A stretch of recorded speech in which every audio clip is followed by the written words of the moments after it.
investors, and good evening you all.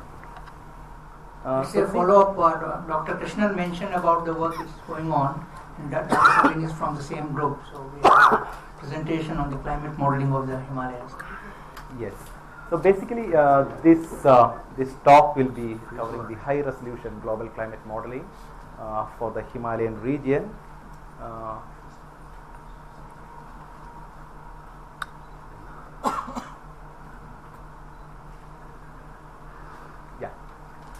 So this talk will try to cover the basic information from the CME5 model. So basically I will be showing what the CME5 models are trying to say about the Himalayan region and why we need a high resolution approach. So in our IITM we have two strategies to make high resolution, especially over the Himalayan region, focused on this talk. But basically the one is a French model which is having a 35 kilometer over the South Asian region, and the other one is a 27 kilometer global model which is part of our air system model, which Dr. Krishnan mentioned in his morning talk. So I will be skipping some of these slides which is not required. So this is the CME5 perspective of a Himalayan region. The shown map is the annual mean surface air temperature, and the middle one is the precipitation, and the bottom one is the snow from 28 couple model simulation. The blue line is from the observation, and the green is from the historical simulation. The yellow to red is basically the different RCP scenarios, which is simply based on the emission scenarios and its concentration from RCP 2.6 to RCP 8.5, which is the highest emission scenario which we utilizing. So you can see that more or less the temperature is monotonically increasing throughout 1950 to 2100. So this what I shown is the box whisker diagram for a 10-year period. So you can see that the temperature increasing in, if you are considering the Himalayan region as a whole. The precipitation is also seems to be slightly increasing over this region, at least by end of 21st century, and the snow amount seems to be declining dramatically, at least by end of 21st century, which is clearly seen at least in RCP 6, RCP 4.5, and RCP 8.5. So this is the same analysis, but from the winter season, that is December, January, and February months over the Himalayan region. You can see that temperature increase is much more profound, but the precipitation is not much showing a clear signal. However, the snowfall is at least showing a decreasing trend or decreasing sign by end of 21st century. So this is the spatial map of change in surface temperature. The upper one is from the near future, and the bottom panel is from the end of 21st century. The left side is basically from the RCP 4.5 scenario, which we can consider as a moderate scenario, and this side is from the RCP 8.5, which is extreme scenario. So basically, if we are ready to have some constraint, then we will be ending up by end of 21st century by almost 2 to 3 degree warmer Himalayan region. But if you are making a remission as business as usual, which will be ending up with a dramatically warm Himalaya, which will have a lot of consequences, which you can see that almost 5 to 6 degree warmer Himalaya we can expect. So this is the precipitation from this couple model, which more or less is showing that by end of the 21st century there is a chances of we are going to a wetter Himalaya, which is a direct response of the temperature. Since temperature is increasing, moisture will increase, and that will lead to more precipitation. So in general, the CME5 models look like giving a better view of Himalayan climate. But if we all know that there are distinct difference of eastern, central, western, and different types of precipitation pattern over this region. So if you see some of the features, for example, this is the trend map which I created from the observation from 1951 to 2015. You can see that the western Himalaya is showing a significant increasing trend in precipitation during the winter season, while in the eastern Himalaya is showing a slight decrease in trend in precipitation. But this is the same trend pattern from the historical simulation of our 1951 to 2005 period from the couple model analysis. You can see that the magnitude of the trend itself is almost 10 times lesser than the actual what we observed, and the pattern is also not matching properly. So this is the time series which I created for that true box, where the blue line is from the Western Himalaya, which is showing an increasing trend in the observation. The red line is from the Eastern Himalaya, which is showing a slight declining trend in precipitation. But the couple model analysis is showing that from the IPCC assessment, you will not be able to see such a prominent signal. So, in order to overcome this issue, we used two modeling strategies. One is using a variable resolution approach, using that we can achieve a 35 kilometer resolution over this region, and the second one is a 27 kilometer global model. So I will be basically going through these two integrations. So this is the 35 kilometer model. So both these models we are using is the global model, which run there is no boundary. So that is the entire globe we are resolving dynamically.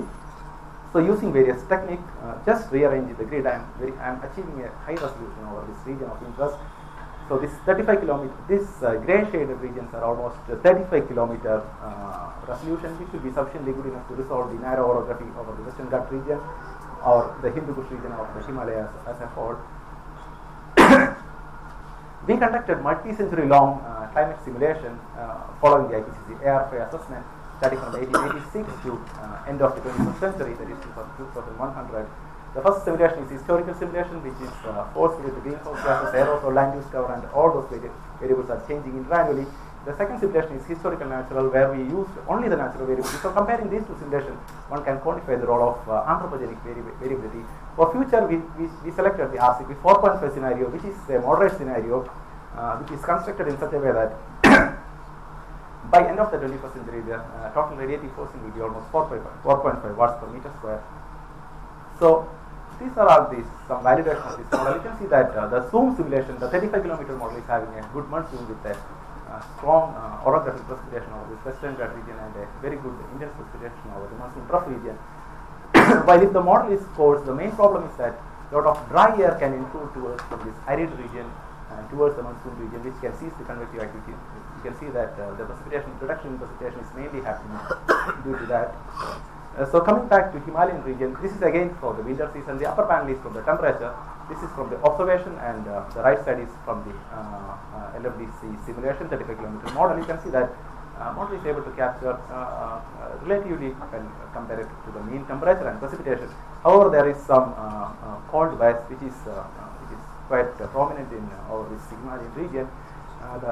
The precipitation is also coming. Major chunks of precipitation is able to reproduce well by this model. So you can see the similar trend pattern from over the Western Himalaya region from the 35 kilometer model. You can see that at least this model is able to capture the realism in simulating this east-west asymmetry in trend in precipitation as in the observation, where this coupled model was failing. So this is the same time series which I showed earlier. The blue line is from the Western Himalayan region. The 35 kilometer simulation is able to reproduce that simulation properly. That trend properly. The red line is from the Eastern Himalaya, which is showing a declining trend, which is also so more or less the high resolution approach is able to capture these small scale regional patterns properly. So where these SIMI-5 models was failing. So in addition to that, we just noted how mainly the precipitation coming from the winter time is mainly coming from the western disturbance activity. This is from the observation. You can see that deep penetrating westerly jet even reaching up to the southern latitude. This is the simulation from the 35 kilometer, which is able to realistically simulate the western disturbance activity when the coarse resolution models were failing. So you can see that from the observation, the extreme precipitation, that means the precipitation exceeding the 90th percentile seems to be increasing. This is again from the observation which we published last year. You can see that over this region, the extreme type of precipitation is increasing. However, we have to admit the data scarcity over this region. So we verified the same with a satellite measurements. You can see that it is also showing a chance of increasing. So we made a same analysis with the model which is forced with all the greenhouse gases forcing, and you can see that there is a similar increasing trend is possible in this LMDZ simulation. So you can see that which is showing in this yellow line. The blue line is showing the same from the natural, only the natural forcing, where we did not see such a trend, which may increase in, which the trend is consistently showing in future as well. So basically, I want to show that this model, our 35-kilometer model was realistically able to simulate the weather patterns over this winter, and in addition to the trends over this winter time region. The second portion I will briefly do is we have the morning Dr. Krishnan was mentioning that we were indigenously developed a Earth system model, but due to various time constraints and all those things, we will be running that model with a coarse resolution again. And so in order to address the regional climate, what we took is that we just took the atmospheric component of that model, and we made a 27-kilometer setup for that model. So we will be running, solving entire globe with a very, very high resolution. So this is some of the results over this circulation and precipitation pattern over from the observation, from the coarse resolution coupled model, and this is the high resolution model. You can see that over the monsoon region, precipitation is relatively improved, and in terms of annual cycling mean temperature and precipitation over the Himalayan region, you can see that the green is from the coupled model and the red is from our IITM 27-kilometer new model. The blue is from the observation. The main problem of the winter over the Himalayan region was a lot of cold bias was there. The models were not able to produce, but the IITM new model is able to capture this wintertime temperature almost comparable with the observation. In terms of precipitation, there was a lot of wet bias was there over Himalayan region in this CME5 simulation, which is also considerable because you can see that the blue and new IITM GFS is almost matching well. So this is the spatial map of the simulated wintertime surface temperature. This is the coupled model, CME5 models minus CRU, where you can expect a cold bias of more than 3 degrees Celsius over this region. But the new IITM model is over this Himalayan region is slightly better. But over this Jammu and Kashmir region, still some bias is there, which we will be addressing later. In terms of precipitation, you can see that most of the CME5 models, this is the difference between the CME5 models minus observation. So most of the models were having a lot of wet bias over this region. That means model was trying to produce more precipitation.